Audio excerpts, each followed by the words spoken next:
사랑하고 축복합니다. 예배에 오신 귀한 믿음의 가족들을 주님의 이름으로 축복합니다. 8월 23일 8월 넷째 주 예배를 하나님께 올려드립니다. 온라인 예배로 드린 지 24주 차가 되고요. 현장 예배 9주 차가 됩니다. 오늘 우리의 마음과 정성을 다하여서 또 이 예배를 사모하는 마음으로 가정에서 또 이 현장에서 하나님 앞에 예배드리는 귀한 믿음의 가족들 되시기를 주님의 이름으로 축복합니다. 요한복음 4장 23절 24절 말씀입니다. 아버지께 참되게 예배하는 자들은 영과 진리로 예배할 때가 오나니 곧 이때라. 아버지께서는 자기에게 이렇게 예배하는 자들을 찾으시느니라. 하나님은 영이시니 예배하는 자가 영과 진리로 예배할지니라. 아멘. 다 같이 일어나셔서 임재 찬양함으로 예배를 하나님께 올려드리겠습니다.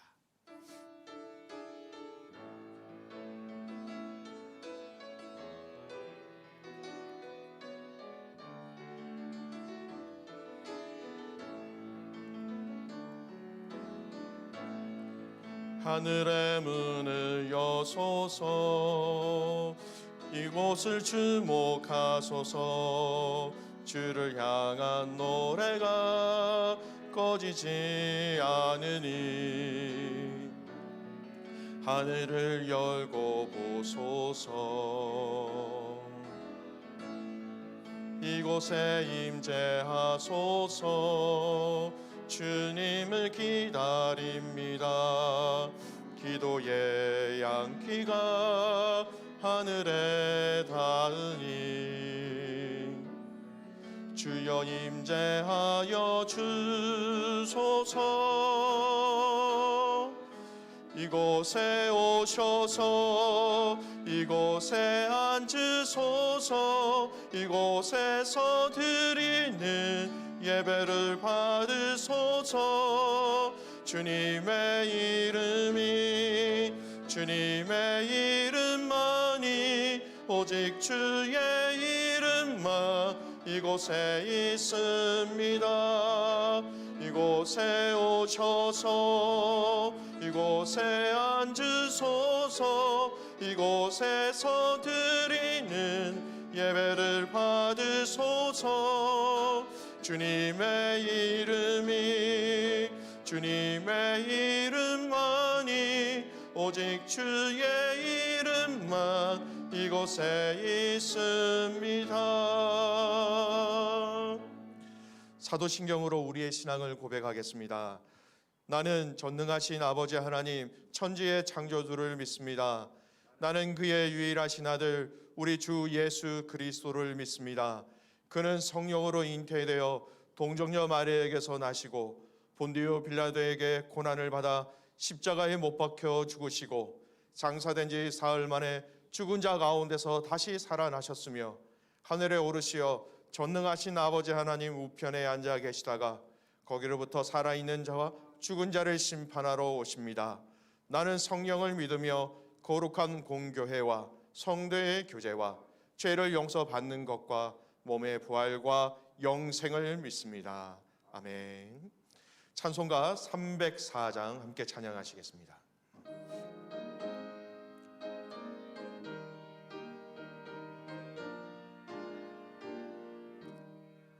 그 크신 하나님의 사랑 말로 다 영영 못하네. 저 높고 높은 별을 넘어 이 낮고 낮은 땅 위에 죄범한 영혼 구하려 그 아들 보내사 화목제물 삼으시고 죄 용서하셨네. 하나님 크신 사랑은 증량다 못하네. 영원히 변치 않는 사랑 성도여 찬양하세. 괴로운 시절 지나가고 땅 위에 영화쇠할 때 주 믿지 않던 영혼들은 큰 소리 외쳐 울어도 주 믿는 성도들에게 큰 사랑 베푸사 우리의 죄 사했으니 그네 잊을까. 하나님 크신 사랑은 증량다 못하네. 영원히 변치 않는 사랑 성도여 찬양하세. 하늘을 두루마리 삼고 바다를 먹물 삼아도 한없는 하나님의 사랑 다 기록할 수 없겠네. 하나님의 크신 사랑 그 어찌 닿았을까. 저 하늘 높이 쌓아도 채우지 못하리. 하나님 크신 사랑은 증량다 못하네. 영원히 변치 않는 사랑 성도여 찬양하세. 아멘. 자리에 앉으시고 김득태 집사님 기도하시겠습니다.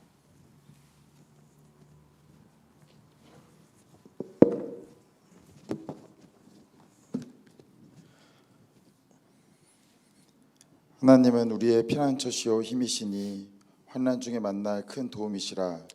그러므로 땅이 변하든지 산이 흔들려 바다 가운데 빠지든지 바닷물이 솟아나고 뛰놀든지 그것이 넘침으로 산이 흔들릴지라도 우리는 두려워하지 아니하리로다. 상황을 바라보면 어렵지만 하나님을 바라보면 평온합니다. 하나님의 계획 아래 우리가 있음을 깨닫습니다. 이것이 어려운 시대를 살아갈 수 있는 이유임에 감사합니다. 은혜로우신 하나님, 아버지 거룩한 주일을 맞이하여 우리를 예배의 자리로 불러주신 하나님의 은혜에 감사드립니다.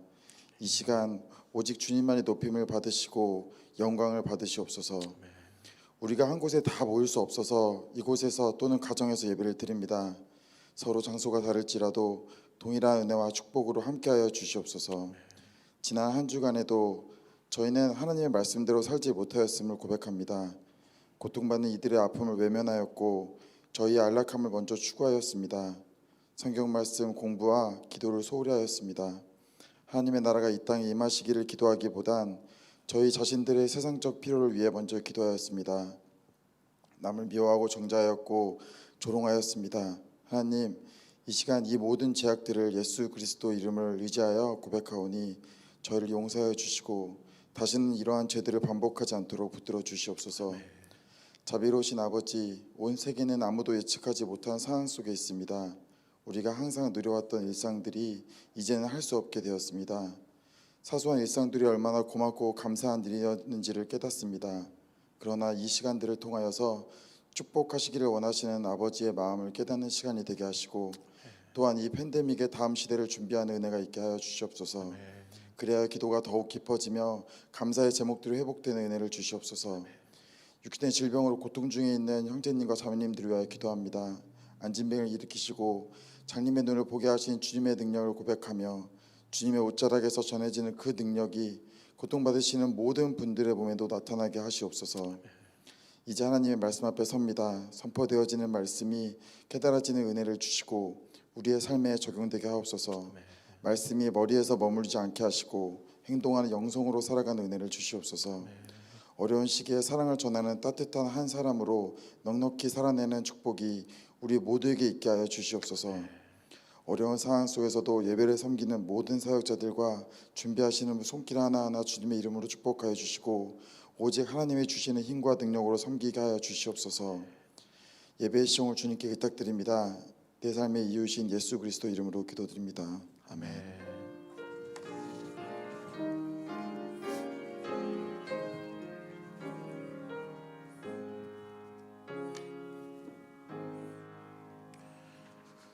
찬송가 419장입니다. 찬송가 419장입니다.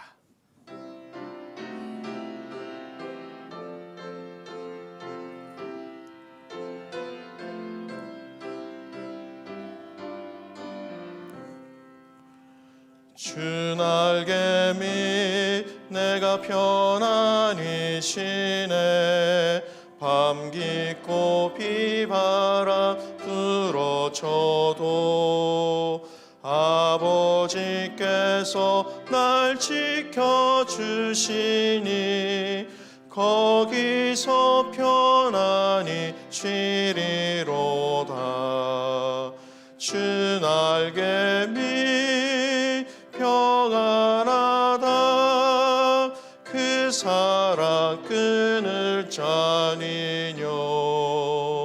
주 날개미 내 쉬는 영혼 영원히 거기서 살리. 주 날개미 나의 피난처 되니 거기서 쉬기를 원하노라.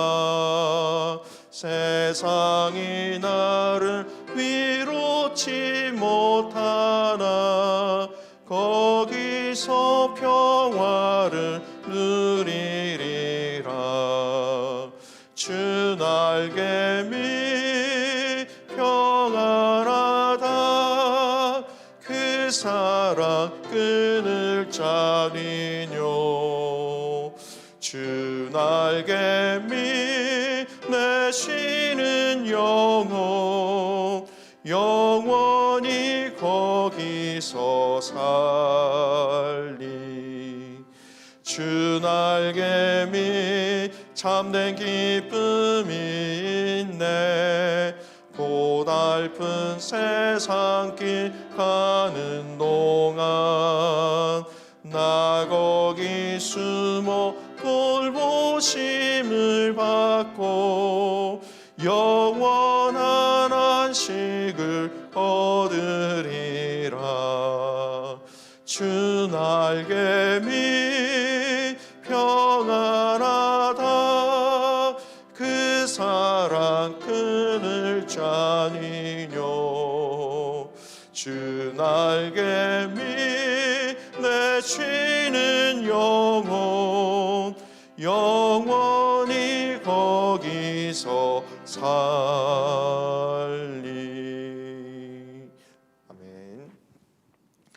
오늘 우리에게 주시는 하나님의 말씀 에스라 10장 1절에서 12절까지 말씀입니다. 에스라 10장 1절에서 12절까지의 말씀을 우리 한 절씩 교독하도록 하겠습니다. 에스라 10장 1절 말씀 제가 먼저 봉독합니다. 에스라가 하나님의 성전 앞에 엎드려 울며 기도하여 죄를 자복할 때에 많은 백성이 크게 통곡하며 이스라엘 중에서 백성의 남녀와 어린아이의 큰 무리가 그 앞에 모인지라. 엘란 자손 중 여이의 아들 스가냐가 에스라에게 이르되 우리가 우리 하나님께 범죄하여 이 땅 이방 여자를 맞이하여 아내로 삼았으나 이스라엘에게 아직도 소망이 있나니 곧 내 주의 교훈을 따르며 우리 하나님의 명령을 떨며 준행하는 자의 가르침을 따라 이 모든 아내와 그들의 소생을 다 내보내기로 우리 하나님과 언약을 세우고 율법대로 행할 것이라. 이는 당신이 주장할 일이니 일어나소서 우리가 도우리니 힘써 행하소서 하니라. 이에 에스라가 일어나 제사장들과 레위 사람들과 온 이스라엘에게 이 말대로 행하기를 맹세하게 하매 무리가 맹세하는지라. 이에 에스라가 하나님의 성전 앞에서 일어나 엘리아삽의 아들 요하난의 방으로 들어가니 그가 들어가서 사로잡혔던 자들의 죄를 근심하여 음식도 먹지 아니하고 물도 마시지 아니하더니 유다와 예루살렘에 사로잡혔던 자들의 자손들에게 공포하기를 너희는 예루살렘으로 모이라. 누구든지 방백들과 장로들의 훈시를 따라 3일 내로 오지 아니하면 그의 재산을 종몰하고 사로잡혔던 자의 모임에서 쫓아내리라 하며 유다와 베냐민 모든 사람들이 3일 내에 예루살렘에 모이니 때는 9째 달 20일이라. 무리가 하나님의 성전 앞 광장에 앉아서 이 일과 큰 비 때문에 떨고 있더니 제사장 일어나 그들에게 이르되 너희가 범죄하여 이방 여자를 아내로 삼아 이스라엘의 죄를 더하게 하였으니 이제 너희 조상들의 하나님 앞에서 죄를 자복하고 그의 뜻대로 행하여 그 지방 사람들과 이방 여인을 끊어버리라 하니 모든 회중이 큰 소리로 대답하여 이르되 당신의 말씀대로 우리가 마땅히 행할 것이니이다. 아멘. 이 시간 에베네셀 하나님 찬양하시면서 준비하신 예물 하나님께 올려드리겠습니다.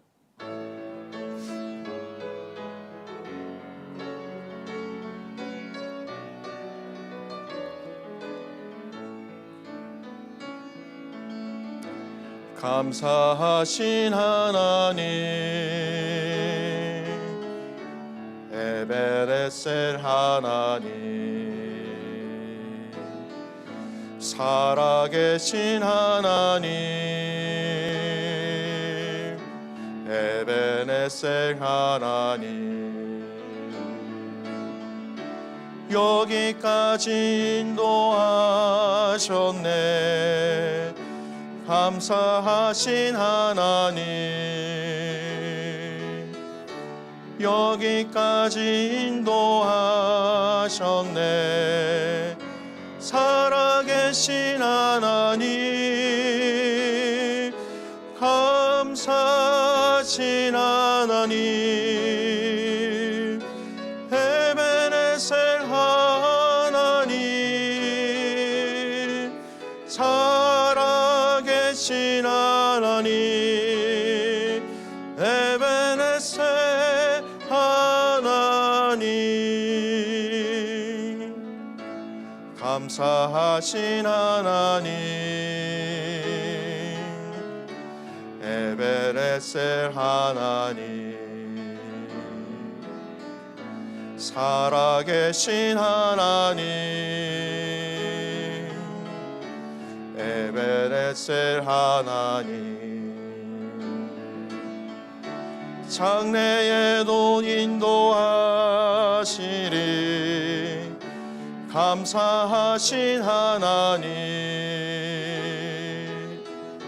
장래에도 인도하시리 살아계신 하나님 감사하신 하나님 에베네셀 하나님 살아계신 하나님 에베네셀 하나님. 아멘. 기도하겠습니다.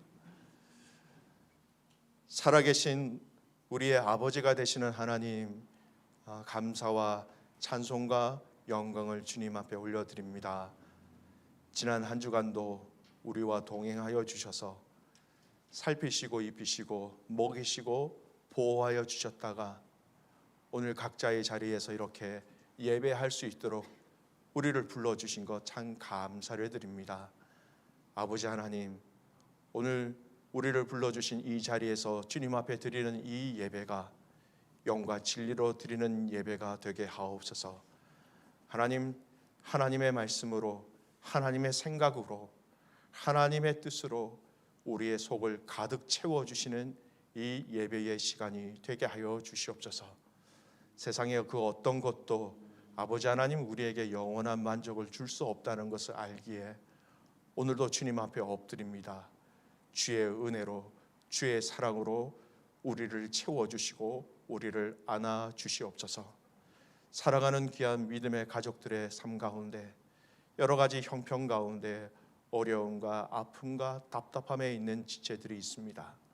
하나님, 그들을 불쌍히 여겨주시고 그들 가운데 오늘 이 예배 가운데 함께 하시는 하나님, 말씀하시는 하나님, 위로하시는 하나님, 치료하시는 하나님을 만나는 이 시간 되게 하옵소서.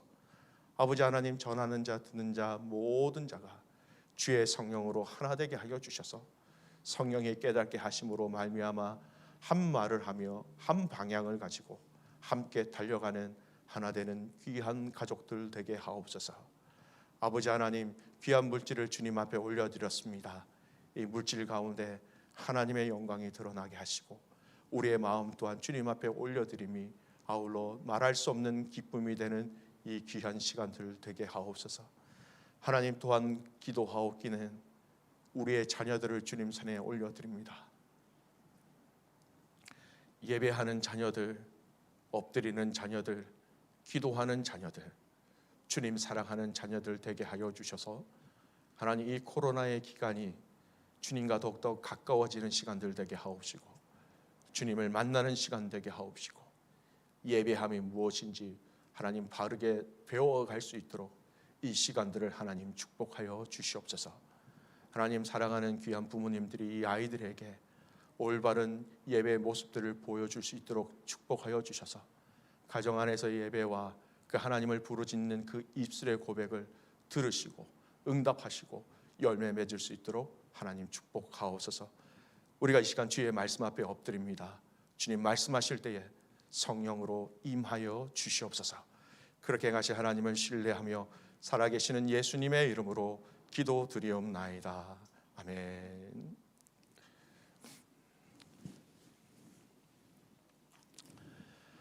지난 한 주 한국의 매스컴을 좀 봤습니다. 한국과 또 한국 교회에서 일어나는 이야기를 듣다 보니까 분위기가 온통 매스컴이 한국 교회를 지탄하고 손가락질하고 있는 그런 모습들을 봤습니다. 다름이 아니라 교회를 중심으로 일어나는 이 코로나 확장 때문에 그런 것 같습니다. 어떤 부분들은 좀 과도하게 의도된 부분들이 틀림없이 있는 거는 같습니다. 그러나 제가 살지를 않으니까 자세는 잘 모르겠습니다. 하지만 세상의 질타 속에서 사실은 우리는 교회의 부끄러운 모습들을 우리 스스로가 발견하고 있지 않은가 하는 그런 생각을 해봅니다. 교회가 너무 많이 신뢰를 잃어버렸고 힘을 잃어버렸고 거룩을 잃어버렸기 때문이라 그렇게 생각되어집니다. 마태복음 5장 말씀을 보면 예수님이 이렇게 말씀하셨죠. 너희는 세상의 소금이니 소금이 만일 그 맛을 잃으면 무엇으로 짜게 하리요? 후에는 아무 쓸데없이 다만 밖에 버려져 사람에게 밟힐 뿐이니라. 우리를 소금이라고 말씀하셨는데 소금이 그 맛을 잃으면 그 결과는 사람들 발에 밟힐 뿐이다라는 것입니다. 요리를 하시는 우리 주부들은 잘 아시겠지요. 소금은 요리를 하는 데 있어서 필수적인 거죠. 근데 그 소금이 짠맛을 내야 되는데 짠맛을 내지 않고 그 기능을 그 맛을 잃어버렸다. 저라도 그것을 화장실에서 또는 쓰레기통에 다 갖다 버릴 것 같습니다. 사람들 손에서 버려진다라는 것이죠. 지금 교회는 거룩을 잃어버렸기 때문에 세상의 조롱을 당하고 있습니다. 철저하게 과거에 우리의 잘못했던 역사 속에서 또 시대 속에서 사회 속에서 교회가 감당하지 못한 부분에 있어서 책임을 지고 하나님 앞에 울며 용서해달라고 기도해야 되는 정확한 것 같습니다. 거룩이라는 사명을 감당하지 못하였고 또 못하고 있기 때문이죠. 거룩이라는 사명을 감당하기는커녕 2, 3일을 멀다 하고 매스컴에서 교회와 교회의 지도자들의 잘못을 계속해서 뉴스를 볼 때마다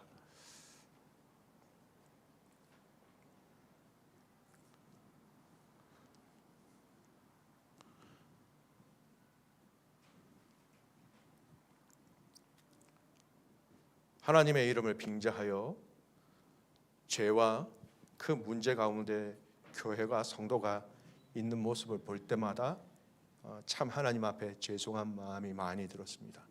모든 교회가 다 그렇다라는 것은 아닙니다. 그렇지 않은 성도, 그렇지 않은 교회들이 아직 더 많이 있습니다. 하지만 대한민국의 성도와 교회에게 지금 필요한 것이 있다면 먼저 철저하게 하나님 앞에서 회개하는 것이 우선이 아닌가 그런 생각을 하게 됩니다. 우리가 살고 있는 여기 호주 시드니는 어떻습니까? 우리가 살고 있는 호주 시드니 교회의 모습, 또 우리 성도의 모습은 어떻습니까? 이민 사회 속에서 교회에 다닌다라는 것이 이젠 더 이상 정직으로 신용으로 작용하고 있지 않다라는 것을 이미 우리는 많이 경험하고 있습니다. 교회에 다니는 것과 그 사람을 믿고 신뢰하는 것은 철저하게 분리시켜 놓은 사람들입니다. 세상 사람들도 그렇게 보고 있고요.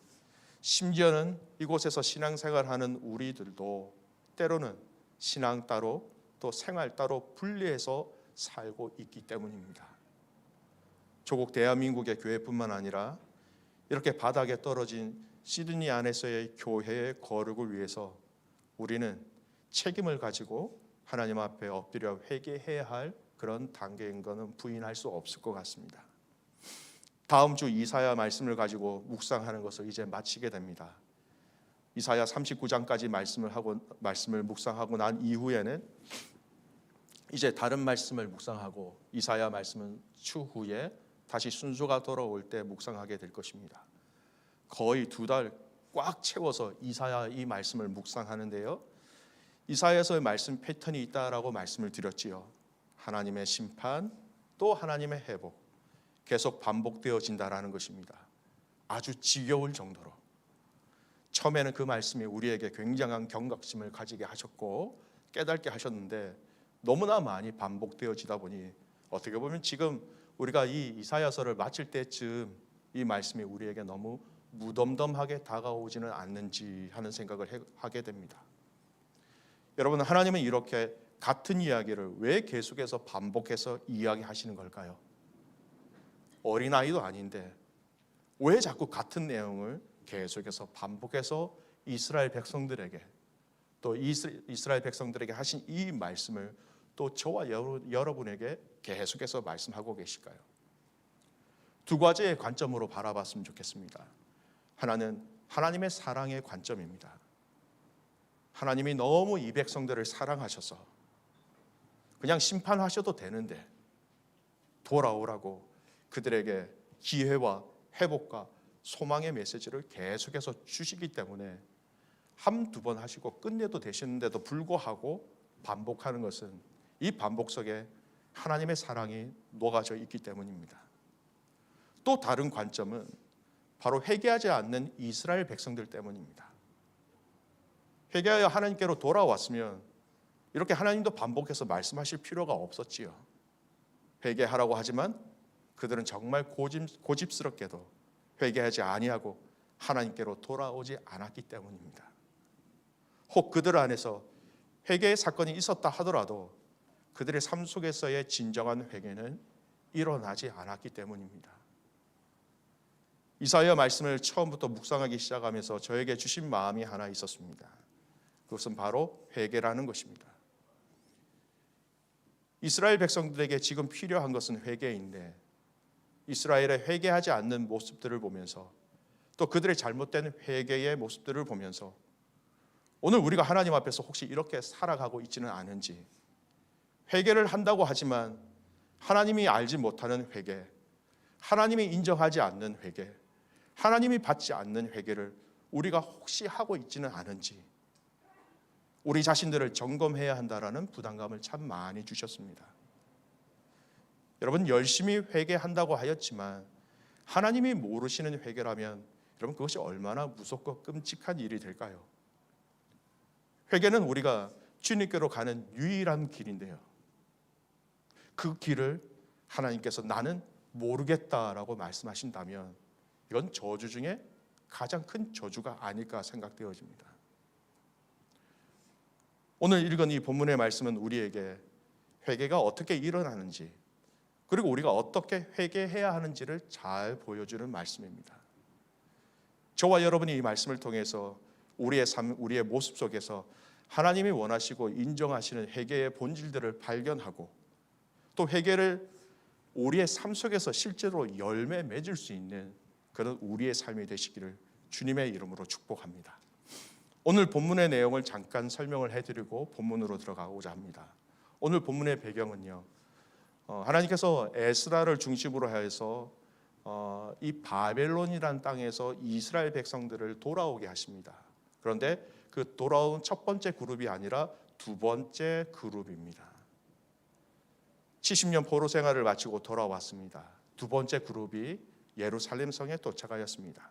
하나님께서도 놀랍게도 그들에게 신앙의 개혁 운동을 하나님께서 허락하셔서 에스라를 통해서 하나님이 신앙의 개혁, 그 순수한 하나님께로 향하고자 하는 그들의 믿음의 훈련들을 새롭게 하셨어요.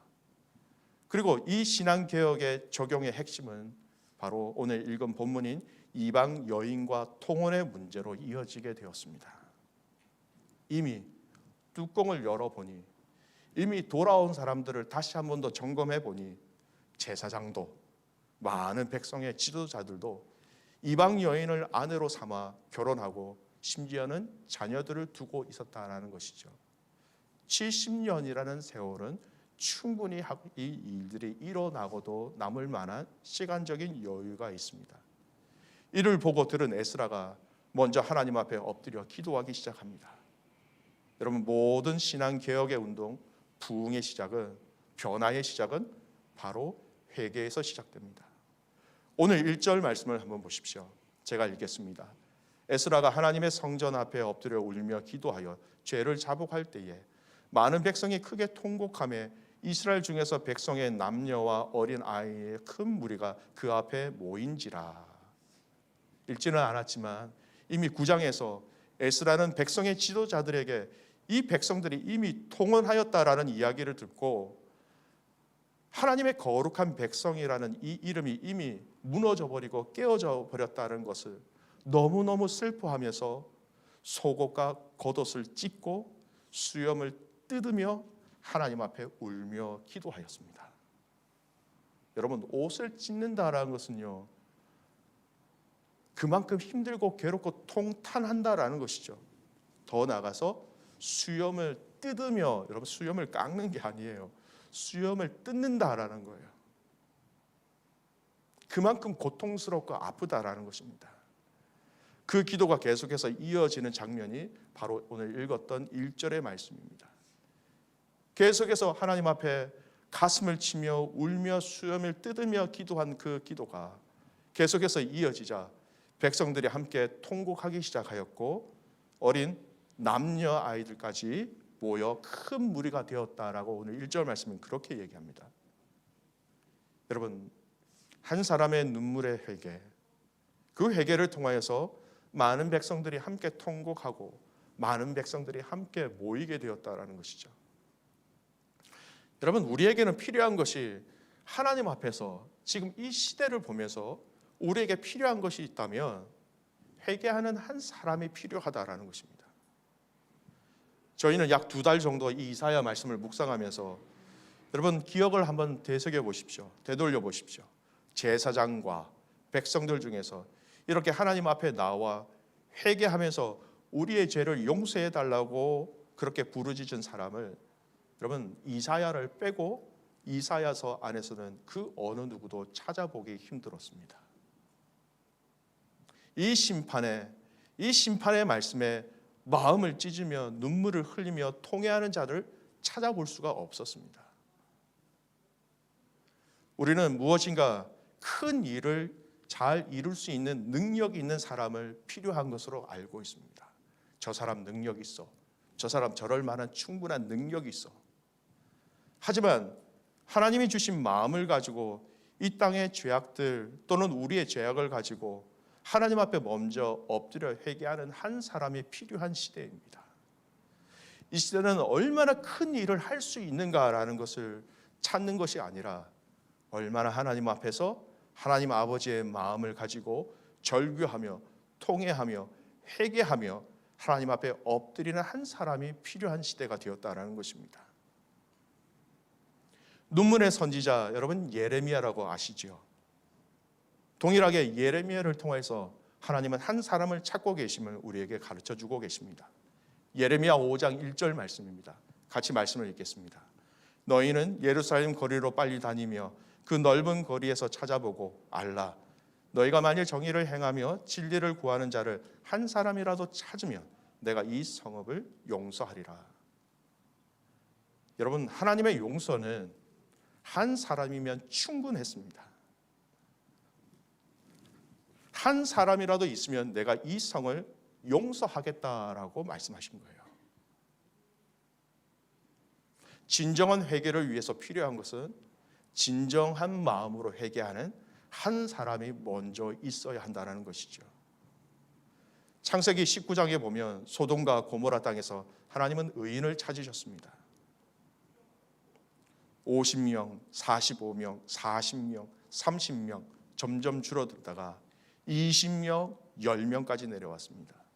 결국 그 소돔과 고모라는 의인 10명을 찾지 못해서 하나님의 심판을 받게 되었죠.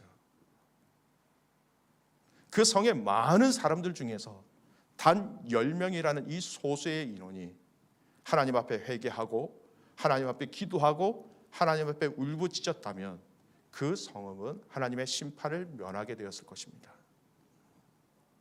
하나님은 가정과 가문과 공동체와 나라와 민족들의 죄악을 넣고 하나님 아버지의 마음을 함께 가지고 부르짖는 한 사람을 지금 찾고 계신 것입니다. 하나님 그 한 명을 통하여서 또는 그 소수의 사람들을 통하여서 하나님은 회개의 역사를 시작하기를 원하고 계신 것이죠. 지금은 바이러스 시대입니다. 바이러스를 예로 들어보겠습니다. 바이러스에 감염된 한 사람이 얼마나 큰 파급 효과를 미치는지 우리는 지금 너무나도 잘 알고 있습니다. 마치 이런 것처럼 저와 여러분이 가정과 공동체와 나라와 민족과 열방을 놓고 기도하고 부르짖는 한 사람, 회개하는 한 사람이 될 때에 하나님은 그 기도를 들으시고 틀림없이 그 기도 가운데 하나님의 일들을 시작하십니다. 주님은 다른 사람을 찾는 것이 아니라 회개하는 한 사람을 찾고 계신 것입니다. 주님은 회개하는 한 가정을 찾고 계신 것입니다. 주님은 회개하는 한 순을 찾고 계신 것이고 주님은 회개하는 한 교회를 찾고 계신 것입니다. 여러분 안에, 여러분 가정 안에 여러분 문제가 있다고요. 여러분 한 분이 회개하시면 그 가정은 살아납니다. 여러분이 속한 공동체가 문제가 많이 있다고요. 한 분이신 한 분만 회개하면 그 공동체는 살아납니다. 내가 회개하면 살아납니다. 내가 회개하면 내가 속한 이 땅을 하나님은 고쳐주시겠다라고 약속하신 것이죠. 살아가는 귀한 믿음의 가족 여러분, 주님이 찾으시는 회개하는 그 한 사람 되시기를 주님의 이름으로 축복합니다. 오늘 두 번째 우리에게 주신 이 말씀을 통해서 회개하는 자들의 자세를 조금 살펴보았으면 좋겠습니다. 2절 말씀입니다. 엘람 자손 중 여의 아들 스가냐가 에스라에게 이르되 우리가 우리 하나님께 범죄하여 이 땅 이방 여자를 맞이하여 아내로 삼았으나 이스라엘에게 아직도 소망이 있나니. 에스라와 다른 이 스가냐라는 사람이 등장하게 됩니다. 스가냐가 이 에스라의 이야기를 듣고 이방인들과 통혼한 포로 귀환의 행위에 대해서 우리가 범죄하였다라고 얘기하고 있습니다. 하나님께서 선민 이스라엘 공동체를 다시 세우시기 위해서 포로 귀환을 허락하셨지요. 돌아와서 하나님께서 세우시기를 원했던 그 공동체는 하나님만 섬기는 순수한 신앙을 가진 사람들만으로 세우기를 원하셨습니다. 그러나 이런 상황 속에서 우상 숭배자인 이방 여인을 아내로 취하는 것은 그 여호와 신앙의 순수한 여호와 신앙의 회복을 포기하는 행동이었습니다. 그리고 그들을 귀환시킨 하나님의 뜻을 저버리는 행위였기에 매우 중대한 범죄였습니다. 근데 스가랴는 이를 깨닫고 무엇이라고 표현하였느냐? 우리가 죄를 범하였다라고 언급하고 있습니다. 우리가 읽지는 않았지만 오늘 읽었던 본문 밑에 후반절을 쭉 읽어보면요, 명단들이 참 많이 나옵니다. 이방 여인들을 아내로 취한 사람들의 명단이에요. 그 명단을 자세히 보면 스가냐가 포함되어져 있지 않습니다. 그럼에도 불구하고 그는 공동체의 죄악을 자신의 죄악으로 여기고 포로 귀한 공동체를 자신과 동일시켜서 우리가 범죄하였다, 너희들이 범죄하였다라는 것이 아니라 우리가 범죄하였다, 자신이 포함되어지는 말로 하나님 앞에 기도하고 있었다라는 것이죠. 여러분, 이 마음은요, 이 고백은요, 에스라도 동일하게 함께 고백하고 있습니다.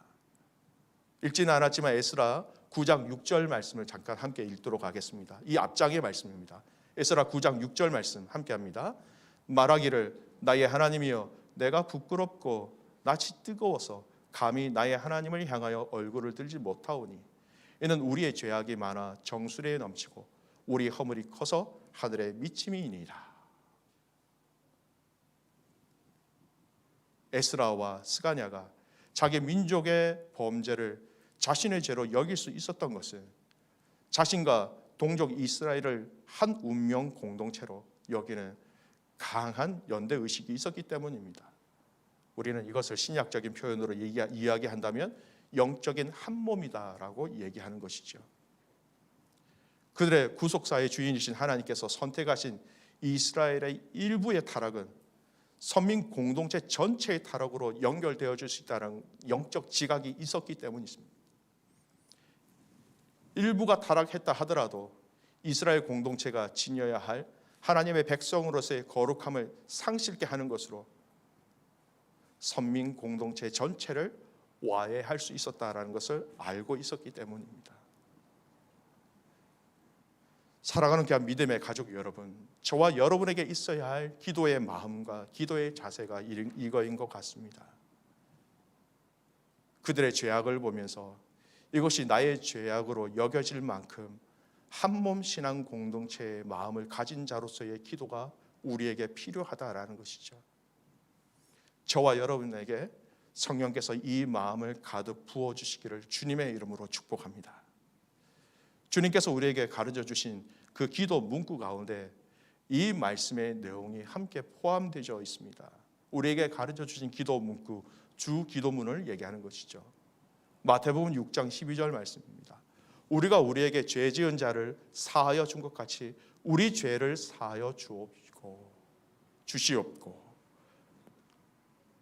예수님은 우리에게 기도를 가르쳐 주실 때에 특히 회개에 대한 기도는 내가라고 말씀하지 아니하시고 우리의 죄를 용서해 달라고, 우리의 죄를 용서해 달라고 구하며 기도하라고 우리에게 가르쳐 주셨어요.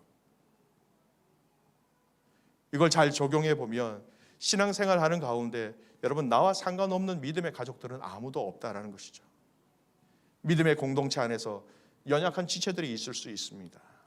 그 안에 쓴뿌리로 인하여 여러 인생의 모든 풍파로 인하여 그리스도를 만났음에도 불구하고 아직 다듬어지지 않는 모습들이 있는 것이죠.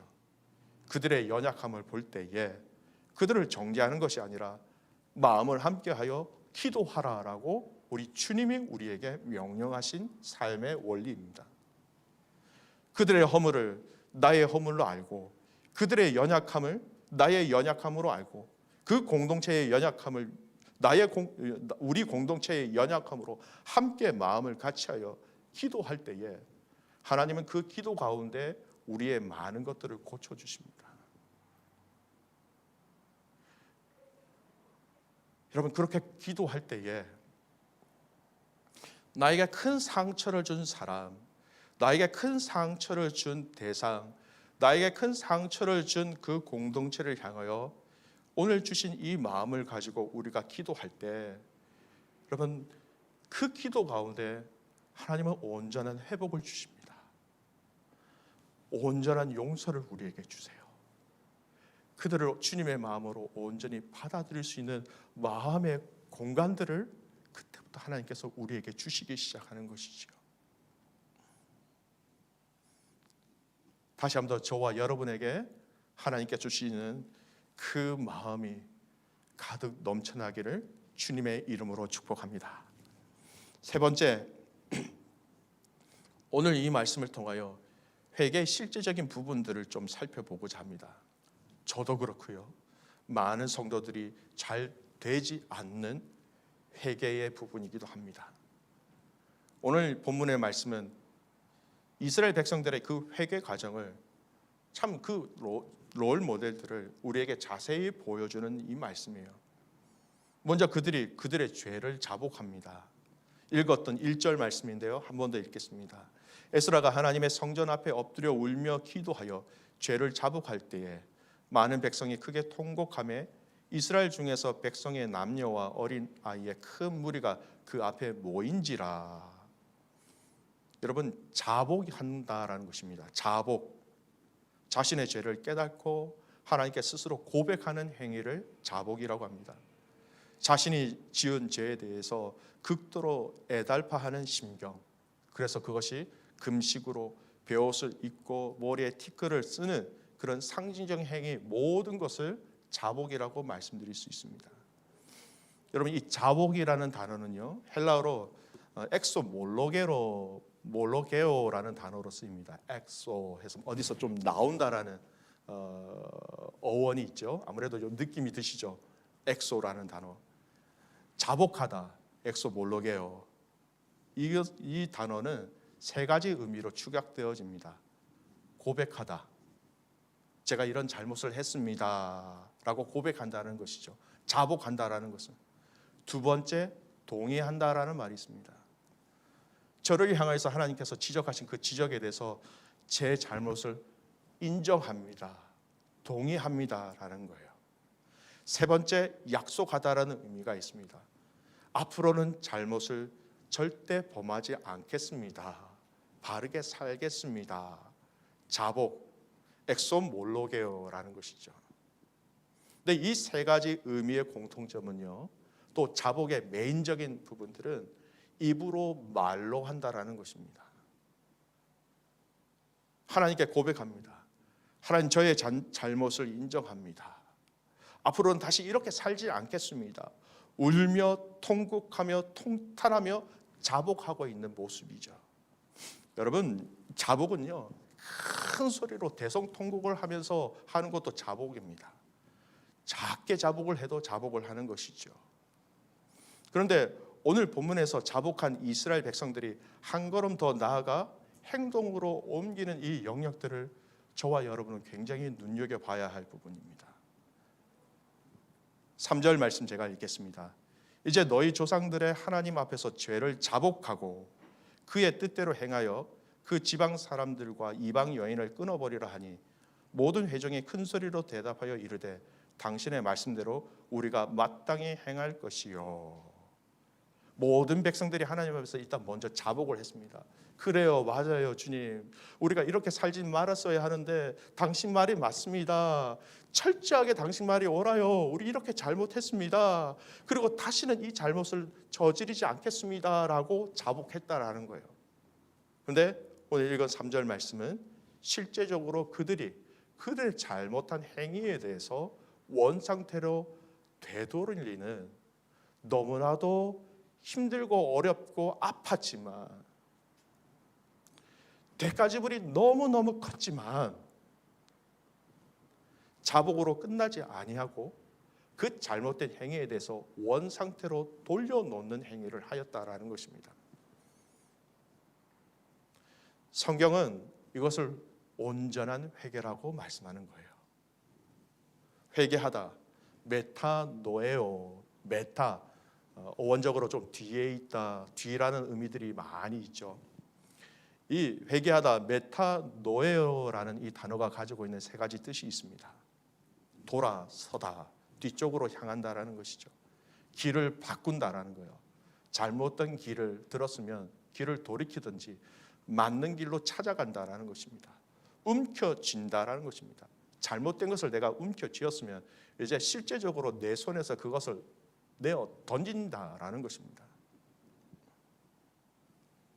이처럼 회개라는 말은 철저하게 말로서가 아니라 행동으로 이루어져야 한다는 것을 성경은 우리에게 분명히 말하고 있습니다. 그래서 여러분, 울며 통곡하면서 자복하는 것이 회개의 시작일 수는 있습니다. 그런데 여러분, 그 자체로 엄밀하게 얘기해서 그 자체가 회개가 될 수는 없다라는 것입니다. 하나님, 저 이런 잘못했습니다. 다시는 이렇게 하지 않겠습니다. 눈물을 흘리며 크게 울며 통탄하며 땅을 치면서 그렇게 고백하지만 그 자복이 입술로만 그치는 회개라면 또다시 돌아가서 그 자리에서 그 방법으로 그 행위로 우리의 삶을 아무 변화 없이 그렇게 살아간다면 그것은 진정한 하나님이 원하시는 회개가 아니라는 것입니다.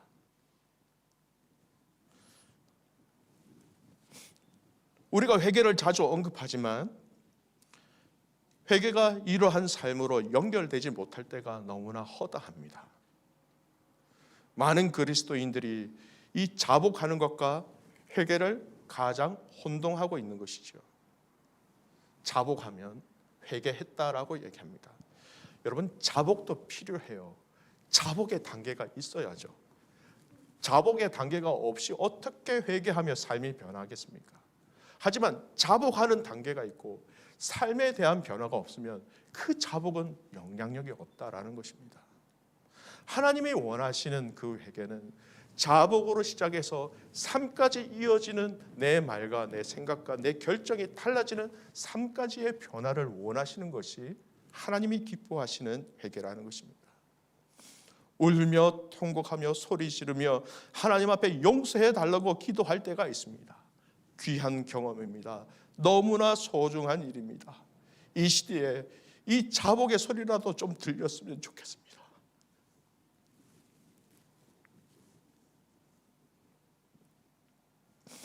나의 잘못을 지적하는 하나님의 말씀에 동의하고 나의 잘못을 고백하고 바른 삶을 약속하는 것 대단히 잘하는 것이지만 그것이 삶으로 드러나지 않기 때문에 진정한 회개로 이어지지 않게 되는 것이지요. 백지명 교회를 섬기시다가 은퇴하신 이재철 목사님이라고 아마 여러분 잘 아실 거예요. 그 목사님께서 이 내용을 이 비유로 하시는 말씀을 본 적이 있습니다. 여러분 잘 들어보십시오. 자복은 점입니다. 피리어드라는 겁니다. 자신이 잘못한 것을 깨닫고 즉시 하나님께 자복할 수 있습니다. 그것은 하나의 점입니다. 그러나 회개는 선입니다. 라인이라는 거죠. 쭉 이어지는 선이라는 것입니다. 회개는 지속적인 삶을 사는 것이기 때문입니다. 그러므로 점이 선의 시작일 수는 있지만 점 자체가 선일 수는 없는 것처럼 자복이 회개의 출발일 수는 있으나 자복 그 자체가 회개일 수는 없습니다. 잘못한 생각, 잘못한 행동, 잘못한 자리, 그것을 하지 않고 그 자리를 직접 떠나는 것, 바른 선으로서의 회개가 된다라는 것입니다. 주중의 새벽에 이 말씀을 인용하였습니다. 예수님께서도 동일하게 이 말씀을 우리에게 직접 하신 거예요. 마태복음 7장 21절 말씀입니다. 나더러 주여 주여 하는 자마다 다 천국에 들어갈 것이 아니요 다만 하늘에 계신 내 아버지의 뜻대로 행하는 자라야 들어가리라. 주여 주여 입으로 하는 것을 말씀하시죠. 근데 삶을 통하여 우리의 행동을 통하여 변화가 일어나야 한다는 것을 우리 주님도 분명히 말씀하고 계십니다. 결국 자복에서 시작된 이 회개가 삶의 영역 가운데 열매를 맺어야 한다는 것입니다. 여러분, 이 말씀을 우리의 삶에 적용합시다. 좀 철저하게 적용합시다. 한 주 이 말씀을 가지고 여러분의 모든 삶을 이리저리 다 빛을 비추어 보시길 바랍니다. 혹시 저와 여러분 안에 반복적으로 짓는 죄가 있으십니까? 이것이 바르지 않다라는 것을 알고 이미 내가 알고 있음에도 불구하고 또 과거에 자복하며 하나님 앞에 용서해달라고 그렇게 부르짖음에도 불구하고 또 다시 반복적으로 범하는 하나님이 기뻐하지 않는 삶의 영역이 혹시 있으십니까? 그럼 그것이 물질입니까? 아니면 그것이 언어입니까? 그것이 관계입니까? 그것이 교만함입니까? 그것이 나태함입니까? 사랑하는 귀한 믿음의 가족 여러분, 코로나로 인하여 여러분과 여러분의 자녀들의 삶을 좀 점검하셨으면 좋겠습니다. 우리 주일학교 선생님들과 또 우리 사역자들을 통하여서 참 많은 피드백을 받습니다. 우리가 이렇게 예배에 임하면 안 되는데, 이렇게 예배하면 안 되는데 라는 고백들을 많이 듣습니다. 또 과거에도 들었고요. 여러분, 그래서 그것을 바꾸셨습니까? 그래서 그것을 고치셨습니까?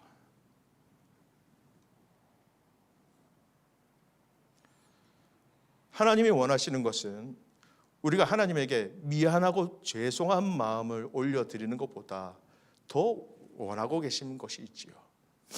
그것의 원인이 된 말과 행동들을 고치시고 돌아서며 중단하기를 하나님은 원하고 계신 것입니다.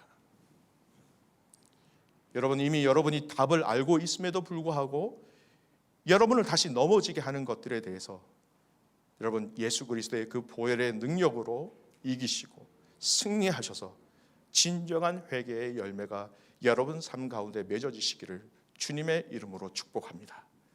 이 말씀은 우리는 회개에 합당한 삶의 열매가 있어야 한다는 것입니다. 마지막으로 요한계시록 2장 5절 말씀을 함께 읽기를 원합니다. 요한계시록 2장 5절 말씀입니다. 함께 읽겠습니다.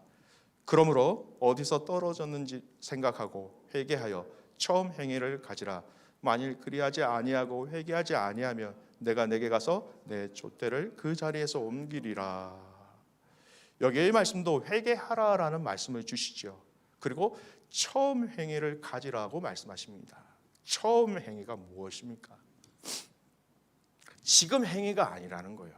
계속해서 반복되어진 너의 행위가 아니라 처음, 네가 나를 만났을 때에, 내가 너를 처음 만났을 때에 그때 나를 향한 마음, 그때 네가 나를 섬겼던 그 열심, 그때 네가 나를 불렀던 그 찬양, 그 마음으로 회복하기를 하나님은 원하고 계신 것이지요. 말씀의 결론을 맺습니다.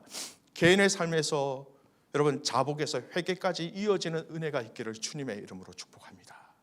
여러분의 가정 안에서도 자복에서 시작해서 회개까지 이어지는 가정의 회개의 열매가 있기를 바랍니다. 믿음의 공동체 안에서도 자복에서 회개까지 이어져서 열매를 맺는 공동체가 되기를 주님의 이름으로 축복합니다. 이것이 우리가 살 길이요, 이것이 우리가 회복하게 되는 방법인 것이죠. 여러분, 오늘 주신 말씀 기억하면서 우리 하나님 앞에 엎드려서 같이 한번 기도하셨으면 좋겠습니다. 오늘 큰 소리로 우리가 기도는 하지는 못하지만 여러분 마음 안에서 하나님 앞에 마음을 찢으며 하나님 앞에 기도하는 시간들이 되었으면 좋겠습니다. 하나님,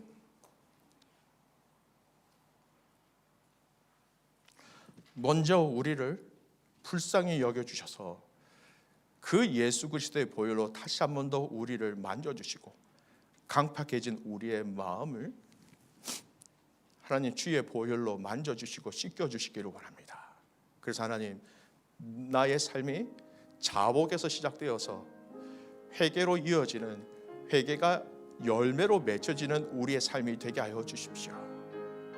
그리고 아버지 주신 마음을 통하여서 정말 하나님이 찾으시는 회개하는 한 사람 되게 하여 주셔서 나를 통하여서 가정이, 순이, 교회가, 나의 일터가 아버지 하나님의 은혜를 경험할 수 있도록, 아버지 하나님의 축복을 받을 수 있도록, 그렇게 회개하는 한 사람이 내 자신이 될 수 있도록 하나님 은혜를 더하여 주십시오. 공동체 안에서 연약한 자들을 보고 그들을 향하여서 우리가 정죄하는 것이 아니라 나의 허물로 알고 나의 연약함으로 알고 하나님 앞에 진정한 마음으로 엎드려 기도하는 우리의 공동체가 되게 하여 주시옵소서. 이 기도의 제목을 가지고 합심하여 한번 같이 기도하겠습니다. 살아계신 아버지 하나님, 감사를 드립니다. 오늘 주께서 우리에게 주신 이 말씀들을 하나님 보고 듣게 하여 주시옵소서. 찾으시는 한 사람 되게 하옵소서. 하나님 앞에 주신 그 마음을 가지고 엎드려 기도하며 부르짖는 자들이 되게 하여 주시옵소서. 주의 영광을 함께 경험하게 하여 주시고 주님의 인지하심을 함께 경험할 때에 그것이 얼마나 큰 하나님의 역사를 이루어낼 수 있는지를 우리의 눈으로 보는 그 은혜를 허락하여 주시옵소서. 공동체의 연약함을 보고 지체들의 연약함을 보고 하나님, 우리가 같은 마음을 품어 아버지 하나님, 이것이 나의 연약함으로 알고 나의 부족함으로 알고 나의 허물로 알고 주님 앞에 엎드려 기도하는 저희들 되게 하옵소서. 우리의 죄를 용서해달라고 부르짖는 자들 되게 하옵소서. 하나님, 이 땅에 있는 많은 바르지 못한 교회와 성도들의 잘못을 보고 우리의 죄라고 알며 고백하며 용서해달라고 부르짖는 교회가 되게 하여 주시옵소서. 우리의 삶에 하나님 이 자복에서 시작되어 회개의 열매를 맺는 삶까지 이어지게 하여 주시고, 주님의 만화와 영광을 위해서 우리가 말씀하실 때에 하나님 작지만 작은 것에서부터 함께 세워나가며 변화시킬 수 있도록 축복하여 주시옵소서. 살아계신 아버지 하나님, 감사와 찬송과 영광을 주님께 올려드립니다. 아버지 하나님, 오늘 에스라 10장에 나타난 이 영광스러운 회개의 역사가 하나님 내 안에, 우리 가정 안에, 하나님 우리 교회 안에, 이 시드니의 모든 교회 안에, 열방과 민족들 가운데 허락하여 주시옵소서. 이 회개의 은혜를 우리에게 허락하여 주셔서 아버지 하나님 앞에 구하는 자들 되게 하여 주시고, 아버지의 마음으로 엎드려 기도할 때에 하나님이 찾으시는 그 한 사람 되게 하여 주셔서 한 사람을 통하여 가정과 하나님 공동체와 교회가 하나님 어떻게 달라지는지 그것을 몸소 체험할 수 있도록 우리를 사용하여 주시옵소서. 하나님, 입술로만 주여 주여 하는 자가 되지 않게 하여 주십시오. 철저하게 마음을 찢으며 주님 앞에 통회하며 자복하는 것뿐만 아니라 하나님 그 회개의 열매가 삶 속에서 맺혀질 수 있도록 아버지 하나님 축복하여 주시옵소서. 살아가는 믿음의 가족들의 삶 가운데 지속적으로 반복되어지는 죄가 있다면 끊어버릴 수 있는 용기와 지혜를 더하여 주셔서 주님 자유하며 감사하며 기뻐하며 살아가는 믿음의 가족들 되게 하옵소서. 지금은 우리 주 예수 그리스도의 은혜와 하나님 아버지의 무한하신 사랑하심과 성령의 위로 교통인도 충만하여 주심이 오늘 그 하나님 아버지의 마음을 알고 주님 앞에 엎드리며 회개하며 부르짖는 귀한 믿음의 가족들 머리 위에 지금부터 영원토록 함께 있을지어다. 아멘.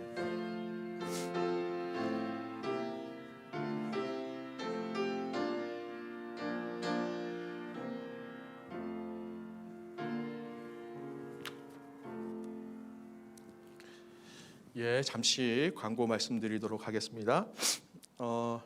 오늘 이 모임을 다 마치고 나고요. 지금 이후에 라오스 선교 보고 시간이 있고요. 라오스 선교 보고 한 다음에 목자 목녀 모임을 바로 가지도록 하겠습니다. 그리고 이후에 우리 목자 목녀들이 오늘 좀 청소해 주시는 걸 해야 많은 분들이 좀 빨리 집으로 가실 수 있을 것 같습니다. 매일 성경 9월 10호로 이 받는 방법에 대해서 지난번과 같이 주보에 잘 설명되어져 있습니다. 모든 가족들한테 이것이 잘 이렇게 전달되어질 수 있도록 함께 해주시기 바랍니다. 예배는 마쳤고요. 우리 라오스 우리 백 선교사님께서 교회를 향하여서 이미 좀 보내진 선교 전략에 대한 부분들을 또 우리 가족들이 또 공지하고 또 팀장 모임을 통해서 선 결정을 한 부분들이 있습니다. 그런 부분들을 여러분 앞에 좀 말씀을 드리고 어떤 내용인지 어떤 의미가 있는지 이 부분들을 우리 선교팀장으로 계시는 우리 백혜원 집사님 나오셔서 좀 설명해 주시기 바랍니다.